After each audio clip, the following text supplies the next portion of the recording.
Hey, welcome to today's seminar. Today's seminar is going to be, you probably guessed it already, about Airbnb.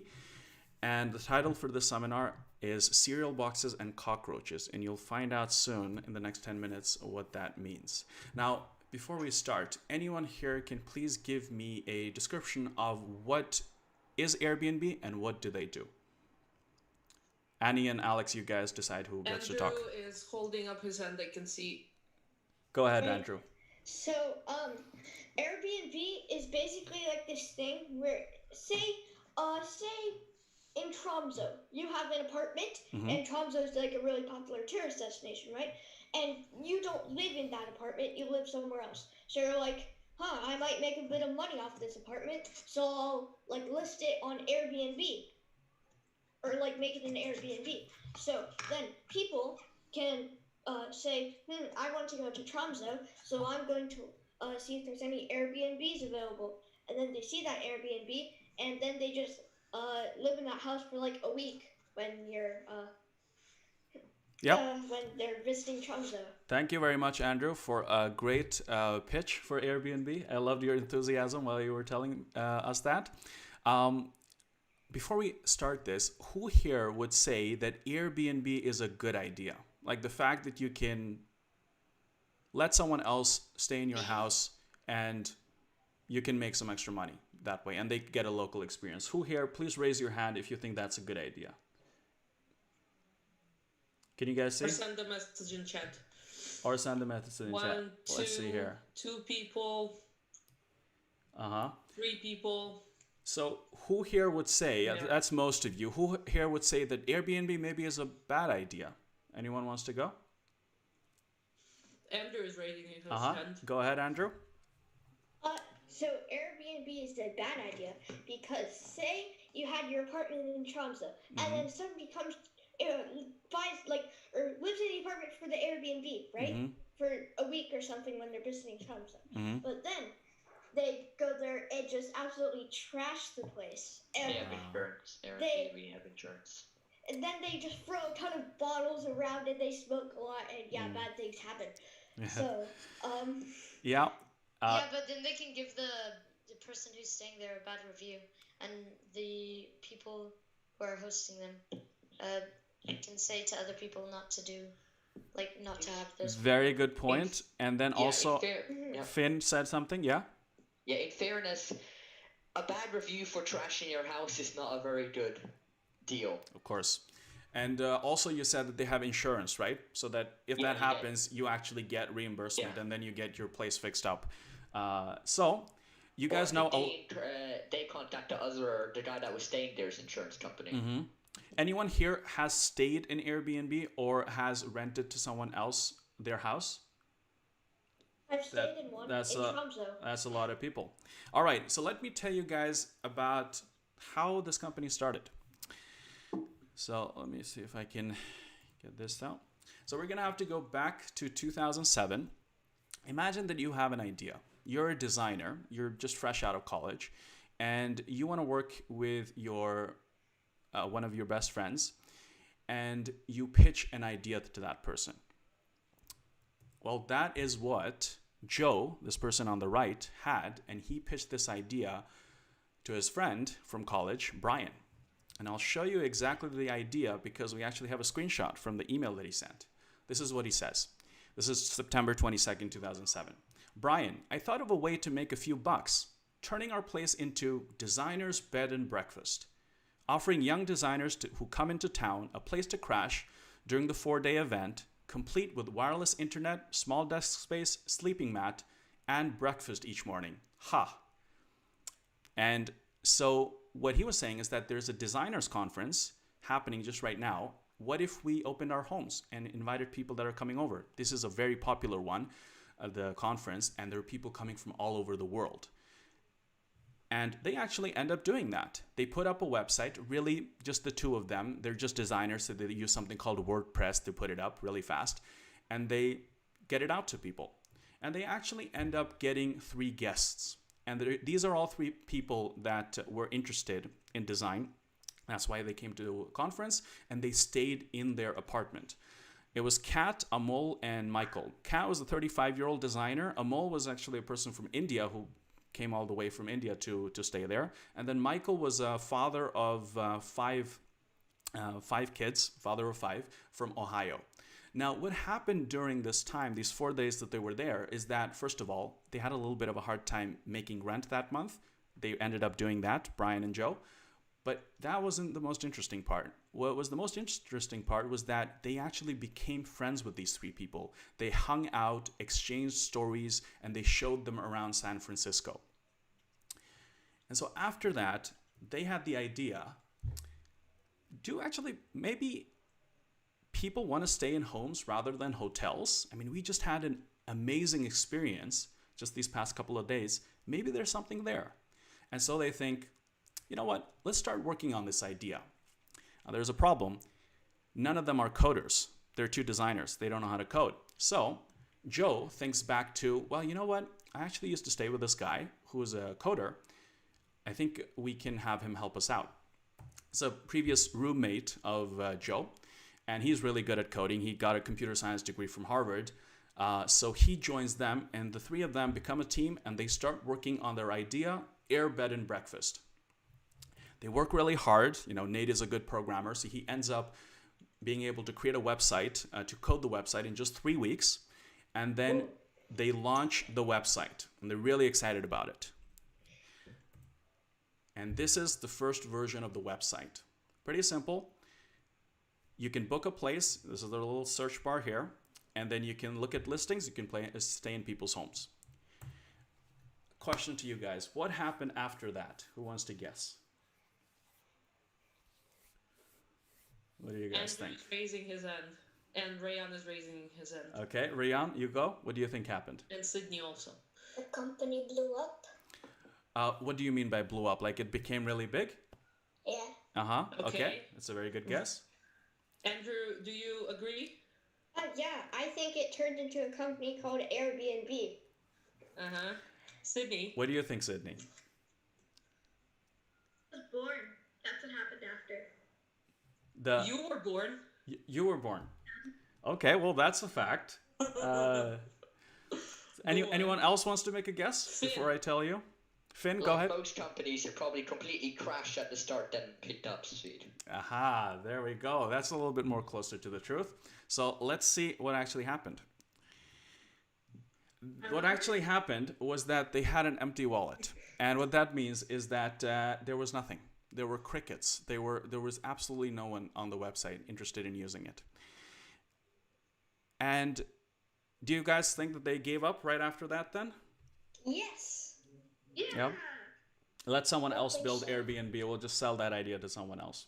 Obviously not, of course. What they thought, okay, there's still something here. Let's keep working on this. We just need to do something so that, people will see how good this thing is. So they do what a lot of people do in Silicon Valley. They go to investors. So they try to pitch this idea to about 20 investors. Only 15 of them didn't even reply back, probably didn't even read the email, just pressed trash. But 5 of them actually responded and said they were able to pitch. But none of them bought the idea. Not only that, their expression was kind of like this when they heard the idea, because they said exactly what Andrew said in the beginning. So you're saying that I would rent out my place to complete strangers, and you think that that's a good idea? Like, what if they completely trash my place, where there's some illegal activity happening at my place? This is the worst idea that I've ever heard. That's what they actually heard from a lot of these investors. And so they're thinking, oh boy, that's not what we were expecting. And these are kind of smart people, investors, people that made their money doing, important things. They're saying that this is the case. Well, but we still believe in this idea. Maybe these people are wrong. So they just keep building the company. And you know what happens when you're not really making any money, but you're living, which means that you actually have to rent a place and eat, is that you go into debt. And that's exactly what happened. And Brian and Joe, they ended up actually funding the company through credit cards. And so they just... Can you... guys, please mute yourself so that I heard someone's parents in the back there. Thank you. So they started just building the company. Months started going back. They were getting nowhere. They started going into debt. And then they thought, okay, we got to do something. I mean, we've been focusing on this airbed part of the name that we have, but there's also the breakfast part of our name, right? At this point, they're not called Airbnb. They're called airbedandbreakfast.com. So they say, okay, what about breakfast? And at that time, of course, Obama was running for president at that time. Is the peak of his popularity. And so they thought, what if we created an Obama-themed cereal? What would it be called? And they called it Obama-O's, the breakfast of change, hope in every bowl. Yes, and what they did was something very clever, was that they tried to call Kellogg's to be able to, make this deal so that they could actually make a lot of these and make some money. They didn't even respond to them. So they said, you know what, let's just make the box. We're designers, we can do it. And we can get some of our artist friends to do this. And then we'll just buy really cheap cereal boxes with really cheap cereal from the store for like $1 each. And we'll just, package it with this.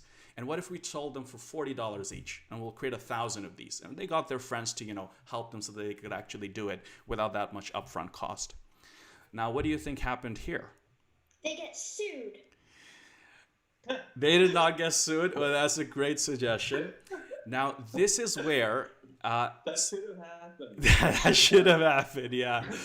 But I think they were just too small for, them to care. But what happened that this... about how you said, they get sued. It's such an optimistic tone. Yeah. So, but what happens is that this actually takes off. This takes completely off. And they start getting a lot of these orders. And actually, at one point on their website, they were getting someone buying this every 3 minutes. It became so popular that even Katy Perry made a video about it. And if you go search up Obama-O's on YouTube, you'll be able to see some old videos from this time. I can link you guys later so you can enjoy that.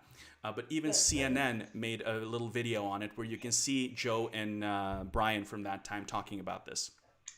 So what this does is that this basically pays for most of their debt. So they're back to zero now. But they're still not making any money from their main thing, right? So at this point, they have an advisor who's also a friend there who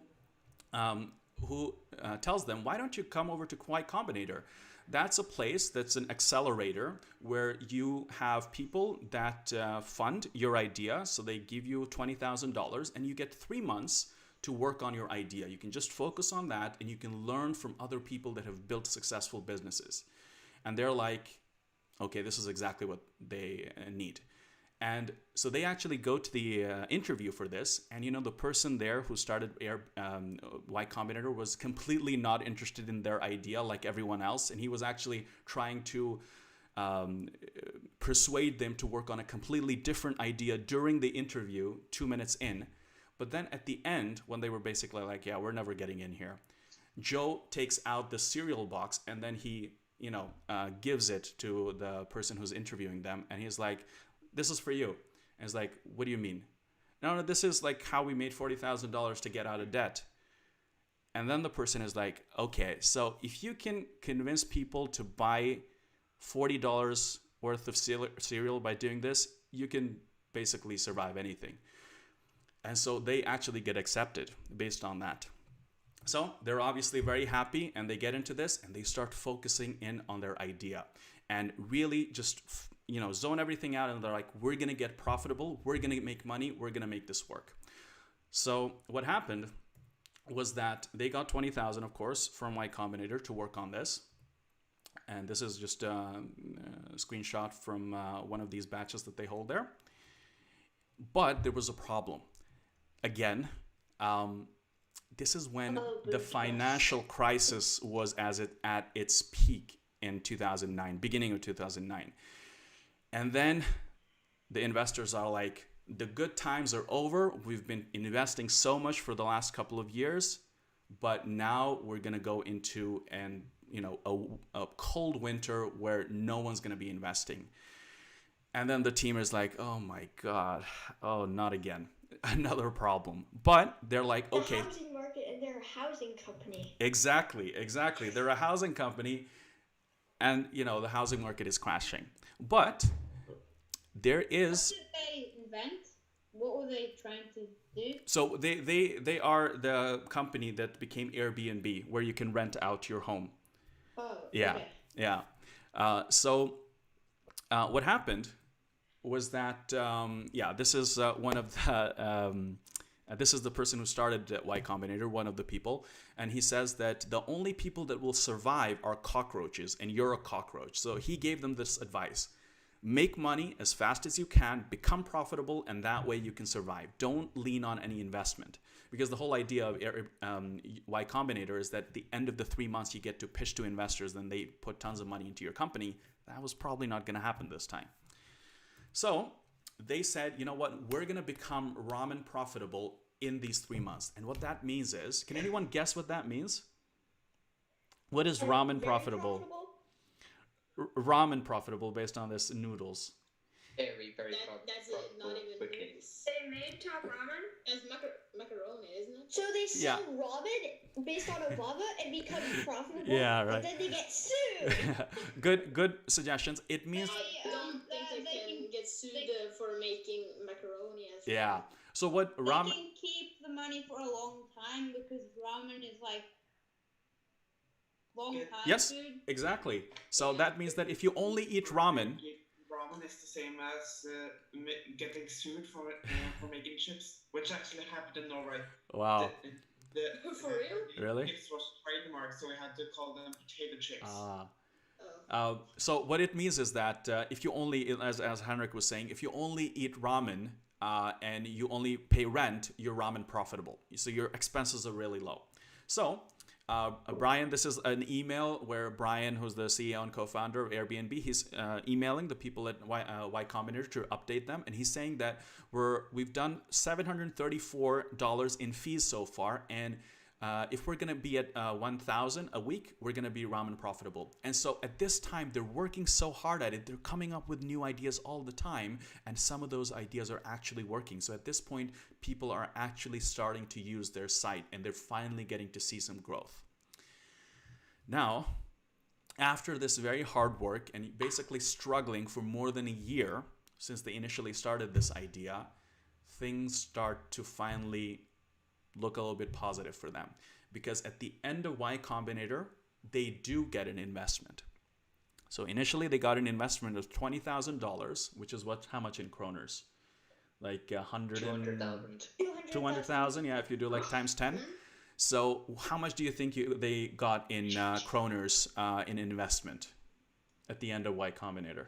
50 billion kroner. 50 billion, that's a little bit of an unreasonable number, but 500,000. 500,000 kroners, that's a good guess. Another guess from the chat. Many money. Many money. So they actually 600,000? ended up getting 600,000, not kroners, dollars.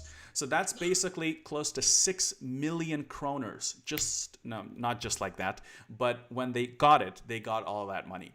Or whatever, the investment criteria are. I'm not really familiar with that. But anyway, they got it from Sequoia Capital, which is one of the most famous investment companies in the world. And so finally, they're like, oh my God, yes, finally we can actually start, not like living like cockroaches and start hiring people, growing. We're already growing.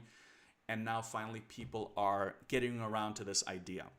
So this is their team picture from that time. A couple of people, everyone just living outside just an apartment or working outside of their apartment. So they lived there and worked there. And so that was the very beginning of the successful days of Airbnb. And after that, they've been one of the fastest growing companies ever. They've had an insane amount of growth after that. And now this is, let's see if I have a picture of that at the end. Do I not have that? Okay, I don't have that for some reason. I don't know what happened here. But I wanted to show you guys a picture of their current offices, which you guys can Google yourself. They look really good, to put it mildly. And there's about 6,000 people that are working there now. And so this is a company that started only 13 years ago. More than 6,000 people work there. And obviously you guys know what they do, which means that they're everywhere in the world. So that was my seminar for the day. Thank you so much for listening. I have one question. Mm-hmm. What becomes to your body if you eat ramen for 2 years? I'm just wondering. They turn into noodles. I'm like, ugh. So apparently, Brian Chesky used to be a bodybuilder in his early days. And there's even, I think, some pictures or videos of that. I remember him talking about that in one interview. And he said that while going through this journey of really struggling, he lost 20 pounds. So they were really hungry. This is before the ramen, of course, but I can't imagine that ramen made it a lot better. Yeah, that reminds me of Elon Musk, who used to survive on oranges and hot dogs. Hot dogs and oranges. Yep. In the early days, Yeah. coding during the night, website up during the day, and then oranges and hot dogs. $1 a day. Cheese and alien approves of the hot dog and oranges. He was on a he was on a food budget of $1 a day. Vitamins, proteins, and carbs. I mean, I get it. Yeah, it's all there. Yeah. Hot dogs and oranges. Efficient. Like if you look at a picture of a food plate, you know, like there's two major food groups: hot dogs and oranges. Yeah, exactly. Yeah. Yeah, so that's, I think I'm going to stop the recording there.